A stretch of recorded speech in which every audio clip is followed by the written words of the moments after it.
Ladies and gentlemen, there is something which I've consistently maintained on this platform, that in politics, nothing happens out of mere coincidence, and that everything in politics is normally well planned, well scripted, and executed to achieve a specific political objective. Nothing in politics just happen for the sake of it. Let me ask you this question.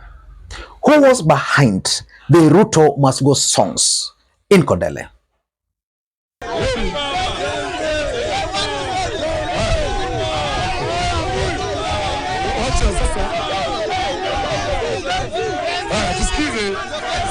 We expected Raila Odinga to come with a lot of optimism, whereby we were supposed to get what? To get the victory. I understand English, and we want to say it. Now what we are saying is this. Since Raila has not enabled to become a youth chairperson, we want Raila Odinga back in Kenya. Raila has got somewhere called home, and home is here in Kenya, and the main home is Kondele.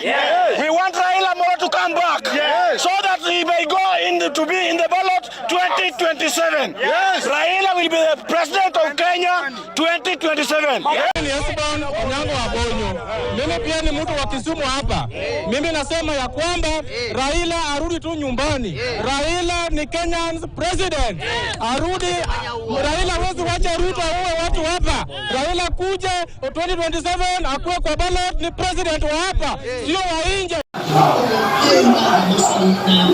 Masala ambayo tunatarajia kama tunasubiri Musa Faki, mzaliwa wa Chad, kutoa mwelekeo, manake bara zima la Afrika. Kenya iko na shida, hakuna chakula, vijana wana kazi, na anaenda nje kufanya nini? Sisi kama watu wa Kisumu, we are very happy because Raila is coming home. Arudi nyumbani. Raila warua kidala.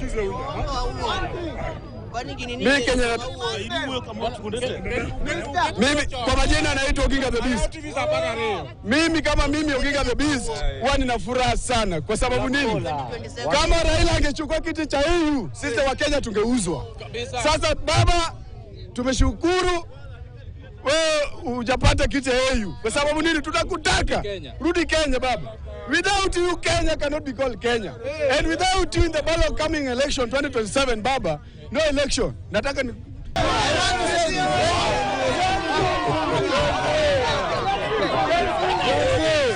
rudi nyumbani. Haya. Ongoja. Ongoja. Ruto must go. Ruto must go. Ruto must go.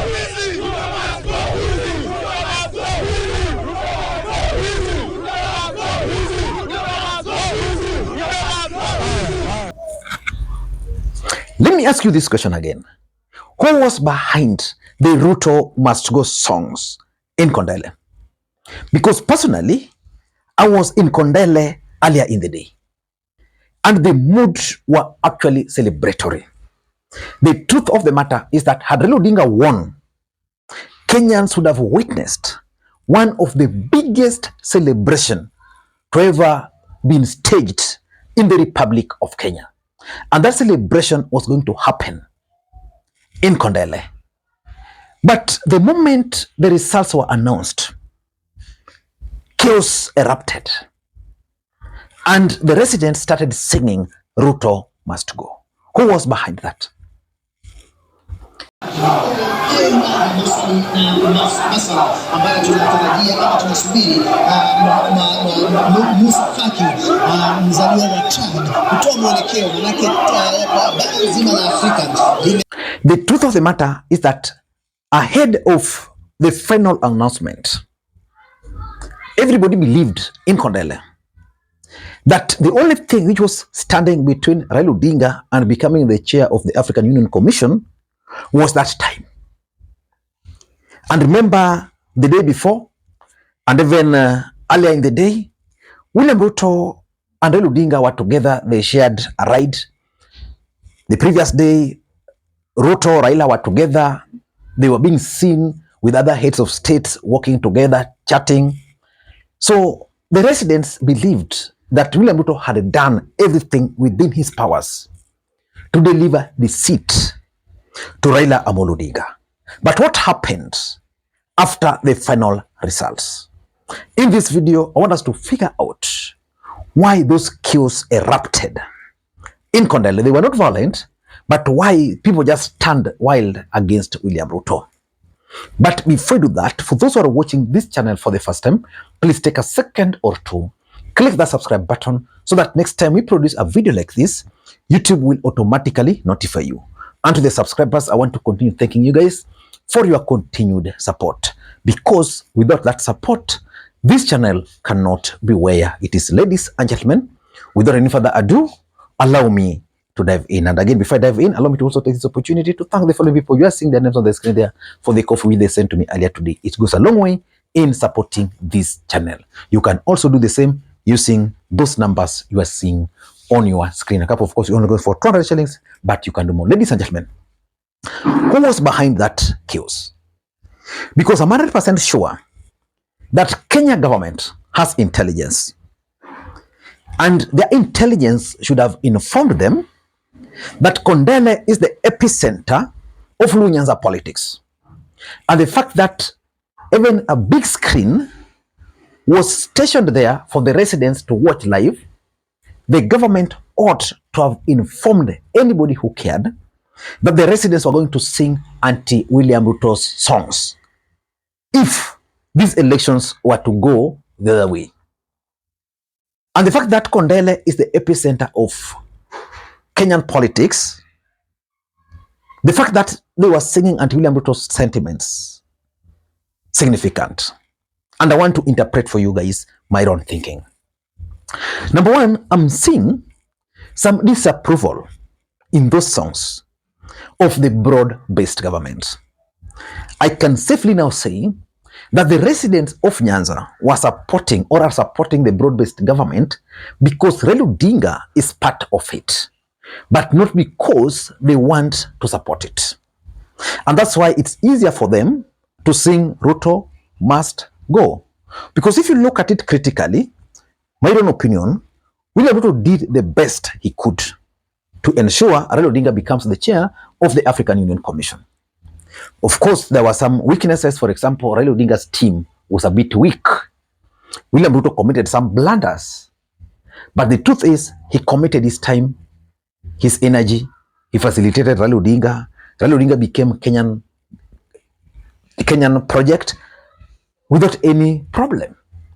So the thing is, majority of Luo Nyanza have a problem with this broad-based government. And they've just been waiting for any slight opportunity to bolt out. And that's why they saw that defeat as an opportunity for Raila to exit that broad-based government. Number two, I think the residents of Nyanza were at pain that Raila Odinga had lost. And therefore, they were like, what is Raila Odinga's political future after the AU? Because Ruto is already the president. In fact, if you talk to majority of people, they will tell you that Raila Odinga can actually defeat William Ruto because William Ruto has become very unpopular. So the residents can't imagine that Raila Odinga, whom they hoped was going to win, lost. And then, now what is his future? Let us sing Ruto must go so that when he comes, he doesn't join William Samoei Arap Ruto. I don't know what Raila Odinga's plans are, because even Raila Odinga himself has made it very clear that he's coming back to the country. My third interpretation is that there were some hidden hands in this Ruto must go chance. Because if Ruto really supported Raila Odinga the way the residents believed, then Raila Odinga is defeated. Why must they sing Ruto must go? So it means someone somewhere infiltrated the residents and engineered those songs. I know Kondele. I know Kondele so well. So I want to assume there were some hidden hands behind those Ruto must go. And that's why sometimes I wonder the work of the NIS. They ought to have highlighted all this, because for me now, it's going to be a very bad picture on the image of someone like Raila Odinga, who is the Principal Secretary for Interior, Kondele, which is his backyard, erupting and singing anti-William Ruto songs at a time when Ruto was doing everything possible for Raila Odinga. I don't want to get into that, but I think I could be right that there was some hidden hands. Number 4, there is something which most Kenyans took for granted, and they are still taking it for granted, especially the broad-based government. They are taking for granted the Gen Z effect. The truth is, the Gen Zs are very angry and very bitter with William Ruto, even as at now. The only thing they have is that Raila Odinga is supporting William Ruto, of which even Raila Odinga was becoming very unpopular because of his support for William Ruto. But they are hoping that Raila Odinga should actually stop supporting William Ruto so that he can team up with Kalonzo, with Rigathi, and with Matiang'i to remove William Ruto from office. If you look at the faces of those who are singing those Ruto must go songs, who are they? Were they old people? If you ask me, no.